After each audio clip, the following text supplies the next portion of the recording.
നമ്മൾ ഇതുവരെ ബൊയാൻസി ആയിരുന്നു ഡിസ്കസ് ചെയ്തിരുന്നത്. ഏതൊരു ഒബ്ജക്റ്റും നമ്മൾ ഫ്ലൂയിഡിൽ വെച്ചിട്ടുണ്ടെങ്കിൽ ആ ഒബ്ജക്റ്റിന് മുകളിൽ ആ ഫ്ലൂയിഡ് ബൊയാൻ ഫോഴ്സ് അപ്ലൈ ചെയ്യും. ഇവിടെ ഫ്ലൂയിഡ് എന്ന് പറയുന്നത് ലിക്വിഡും ഗ്യാസുമായിട്ടാണ് നമ്മൾ കൺസിഡർ ചെയ്തത്. അതായത് ഒഴുകാൻ സാധിക്കുന്ന ഏതൊരു സബ്സ്റ്റൻസിനെയും നമുക്ക് എന്ത് പറയാം? ഫ്ലൂയിഡ് എന്ന് പറയാം. ഈ ചാപ്റ്ററിൽ ലിക്വിഡിലെ ബൊയാൻസിയാണ് നമ്മൾ അധികവും ഡിസ്കസ് ചെയ്തിരുന്നത്.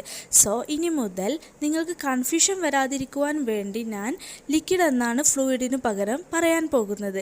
ലിക്വിഡിന് ഏറ്റവും സിമ്പിളായിട്ടുള്ള ഒരു എക്സാമ്പിളാണ് നമ്മുടെ ജലം, അതായത് വാട്ടർ.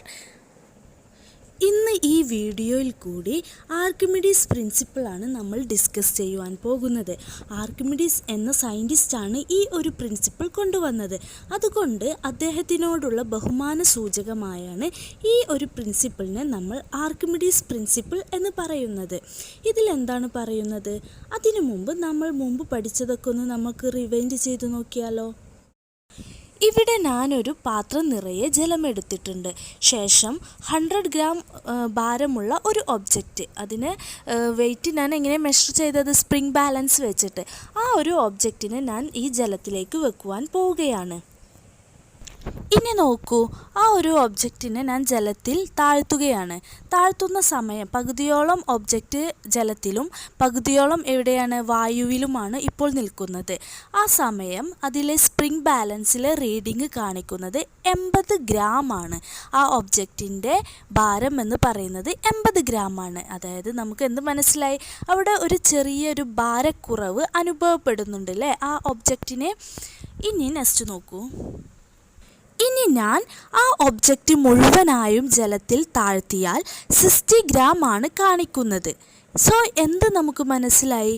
ജലത്തിൽ താഴ്ന്നു വരുന്തോറും ഭാരക്കുറവ് കൂടി വരികയും മുഴുവനായി മുങ്ങിയിരിക്കുമ്പോൾ മാക്സിമം ഭാരക്കുറവ് ഫീൽ ചെയ്യുമെന്ന്. ഇങ്ങനെ മുങ്ങിയിരിക്കുന്ന ഒബ്ജക്റ്റിന് മുകളിൽ ആക്ട് ചെയ്യുന്ന ബൊയാൻ ഫോഴ്സ് ഒബ്ജക്റ്റിൻ്റെ വെയ്റ്റിനേക്കാളും കുറവായത് കൊണ്ട് കൂടിയാണ് ആ ഒബ്ജക്റ്റ് താഴ്ന്നു പോയത്. നമ്മൾ ഓൾറെഡി പറഞ്ഞിട്ടുണ്ട് അല്ലേ? ബൊയാൻ ഫോഴ്സ് എന്ന് പറയുന്നത് ആ ഒബ്ജക്റ്റിൻ്റെ വെയ്റ്റിലും കുറവാണെങ്കിൽ അതെന്ത് ചെയ്യും? ഒബ്ജക്റ്റ് സിങ്ക് ചെയ്യുമെന്ന് നമ്മൾ ഓൾറെഡി പറഞ്ഞ കാര്യമാണ്. സോ നമുക്കെന്ത് പറയാം?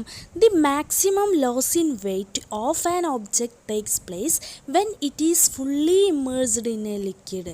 ഒരു ലിക്വിഡിൽ, അതായത് ഇപ്പോൾ ഇവിടെ ജലമാണ് എടുത്തിട്ടുള്ളത്, ജലത്തിൽ കംപ്ലീറ്റ് ആയിട്ട് മുങ്ങിയിരിക്കുന്ന കേസിലായിരിക്കും ആ ഒബ്ജക്റ്റിന് ഏറ്റവും കൂടുതൽ ഭാരക്കുറവ് അനുഭവപ്പെടുന്നത്.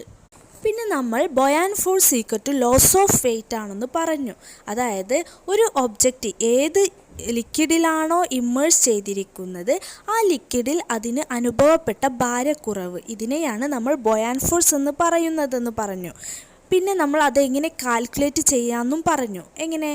ബൊയാൻ force equal to weight in air minus weight in liquid. അതായത് ആ ഒബ്ജക്റ്റിൻ്റെ വായുവിലെ ഭാരം മൈനസ് അതിൻ്റെ ലിക്വിഡിലുണ്ടായ ഭാരം, അതായത് ദ്രാവകത്തിലെ ഭാരം.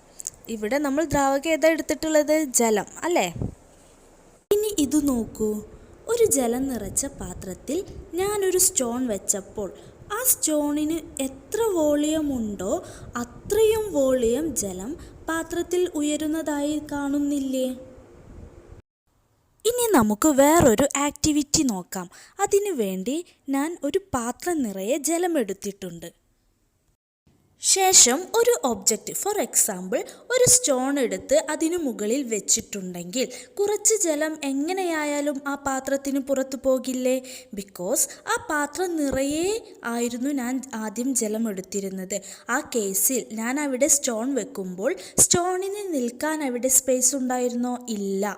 സോ സ്റ്റോണിൻ്റെ വോളിയം ഉൾക്കൊള്ളുന്ന രീതിയിൽ, അതായത് സ്റ്റോണിൻ്റെ മുഴുവൻ വ്യാപ്തവും ഉൾക്കൊള്ളുന്ന രീതിയിൽ സ്റ്റോണിൻ്റെ വോളിയത്തിൻ്റെ അത്രയും വോളിയം ജലം പാത്രത്തിനു പുറത്തേക്ക് പോയി.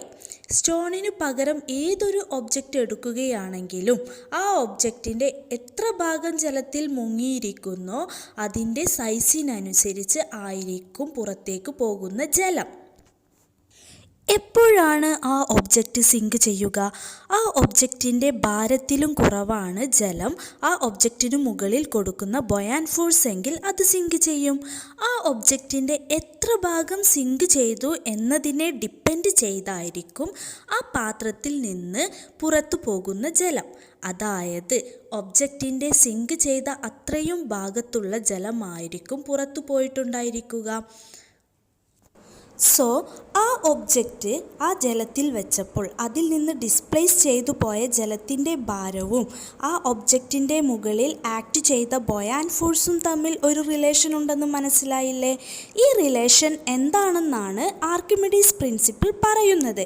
ഈ ഒരു പ്രിൻസിപ്പിൾ ആർക്കിമിഡീസ് എന്ന സയൻറ്റിസ്റ്റിന് മനസ്സിലായതിന് പിന്നിൽ ഒരു വലിയ സ്റ്റോറിയുണ്ട്. അത് നമുക്ക് ലാസ്റ്റ് പറയാം. അതിനു മുന്നേ ഈ പ്രിൻസിപ്പിൾ ഒന്ന് നമുക്ക് ഡിഫൈൻ ചെയ്ത് നോക്കിയാലോ? ഒരു ചെറിയ കാര്യമാണ് ഈ പ്രിൻസിപ്പിൾ പറയുന്നത്. ടെക്സ്റ്റ് ബുക്കിലെ എക്സ്പ്ലനേഷൻ കുറച്ചും കൂടി സിമ്പിളായി മനസ്സിലാക്കാൻ സാധിക്കുന്ന വിധത്തിൽ ഞാനിവിടെ മാറ്റിയിട്ടുണ്ട്. നമുക്ക് ഈ പ്രിൻസിപ്പിൾ ഓരോ ഭാഗങ്ങളായിട്ട് പഠിച്ചാലോ? When an object is immersed partially or fully in a fluid, എന്താണ് പറയുന്നത്? It experience and upward force. ഒരു ഒബ്ജക്റ്റ് നമ്മൾ ഒരു ഫ്ലൂയിഡ്, ഞാനിവിടെ ഫ്ലൂയിഡ് നമ്മുടെ ജലമായിട്ട് കൺസിഡർ ചെയ്യണേ. നമ്മൾ ജലത്തിൽ ഒരു ഒബ്ജക്റ്റ് എടുത്തിട്ട് നമ്മൾ വെക്കുന്ന സമയം അതെന്ത് ചെയ്യും? മുങ്ങിപ്പോവുമല്ലോ.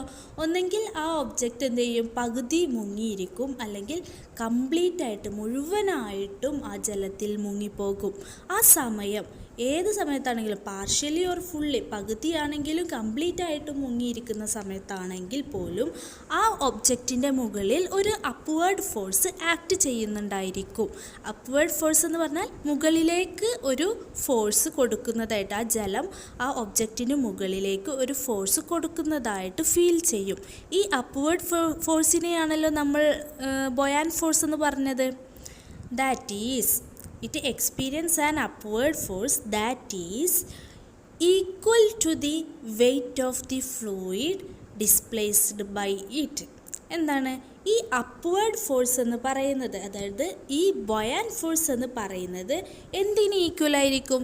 Weight of the fluid displaced by it. ആ ഒബ്ജക്റ്റ് നമ്മൾ ആ ഫ്ലൂയിഡിൽ വെച്ച സമയം അതിൽ നിന്ന് കുറച്ച് ജലം പുറത്തു പോയിട്ടുണ്ടായിരിക്കും അല്ലേ? ആ പുറത്തു പോയ ജലത്തിൻ്റെ വെയ്റ്റിന് ഈക്വൽ ആയിരിക്കും ഈ അപ്വേർഡ് ഫോഴ്സ്. ഇതാണ് ആർക്കിമിഡീസ് പ്രിൻസിപ്പിൾ പറയുന്നത്. ആർക്കിമിഡീസ് പ്രിൻസിപ്പിൾ എന്താണെന്ന് ഇപ്പോൾ നമ്മൾ മനസ്സിലാക്കി. ഇനി ഈ ഒരു പ്രിൻസിപ്പിളിലേക്ക് നമ്മുടെ ആർക്കിമിഡീസ് എന്ന സയൻറ്റിസ്റ്റ് എത്തിപ്പെടാനുള്ള സാഹചര്യം ഒന്ന് നോക്കിയാലോ? തെക്കൻ ഇറ്റലിയിൽ ജീവിച്ചിരുന്ന ഒരു സയൻറ്റിസ്റ്റാണ് നമ്മുടെ ആർക്കിമിഡീസ്. അന്നവിടെ ഉണ്ടായിരുന്ന ഹെയ്റോ എന്ന രാജാവിൻ്റെ നിർദ്ദേശപ്രകാരം സ്വർണ്ണപ്പണിക്കാരൻ ഒരു കിരീടം നിർമ്മിച്ചു രാജാവിന് നൽകി. ആ സ്വർണ്ണ കിരീടത്തിൽ മായം ചേർന്നിട്ടുണ്ടോ എന്നറിയാൻ വേണ്ടി രാജാവ് നമ്മുടെ ഈ ആർക്കിമിഡീസിനോട് പറഞ്ഞു. ഇതറിയാൻ അദ്ദേഹത്തിന് ശുദ്ധമായ സ്വർണത്തിൻ്റെ ഡെൻസിറ്റി അറിഞ്ഞാൽ മതിയായിരുന്നു. ഡെൻസിറ്റി എന്ന് പറഞ്ഞാൽ നമുക്കറിയാം മാസ് ബൈ വോളിയം ആണെന്ന് അല്ലേ? അദ്ദേഹത്തിന് അത് അറിയാമായിരുന്നു. എന്നാൽ ഇറഗുലർ ഷേപ്പുള്ള ആ കിരീടത്തിൻ്റെ വോളിയം എങ്ങനെ കണ്ടുപിടിക്കും? ഈ ഒരു ക്വസ്റ്റ്യൻ അദ്ദേഹത്തെ കുഴക്കി. അങ്ങനെയിരിക്കെ ഒരു ദിവസം കുളിക്കാനായി നിറയെ വെള്ളമെടുത്ത ഒരു ബാത്ത് ടബിൽ കയറി കിടന്നപ്പോൾ അതിലെ ജലം കവിഞ്ഞൊഴുകുന്നതായി അദ്ദേഹത്തിന് മനസ്സിലായി. ഇതിൽ നിന്ന് ഒരു വസ്തുവിൻ്റെ വോളിയം, അതായത് വ്യാപ്തം കാണുവാൻ ആ വസ്തു ജലത്തിൽ വെക്കുന്ന സമയം അതിൽ നിന്ന് എത്രത്തോളം ജലം പുറത്തേക്ക് ഒഴുകിപ്പോയി അത്രയും ജലത്തിൻ്റെ വോളിയം കണ്ടാൽ മതി എന്ന് മനസ്സിലാക്കി അദ്ദേഹം. ഈ ഒരു പ്രോസസ്സ് വഴി അദ്ദേഹം കിരീടത്തിൻ്റെ വോളിയം കണ്ടെത്തുകയും ശേഷം ഡെൻസിറ്റി കണ്ടെത്തി കിരീടത്തിൽ മായം കലർന്നിട്ടുണ്ട് എന്ന് രാജാവിനോട് പറയുകയും ചെയ്തു. ഇതാണ് ഈ ഒരു പ്രിൻസിപ്പിളിലേക്ക് നമ്മുടെ ആർക്കിമിഡീസ് എത്തിപ്പെടാനുണ്ടായ ഹിസ്റ്റോറിക്കൽ ബാക്ക്ഗ്രൗണ്ട്.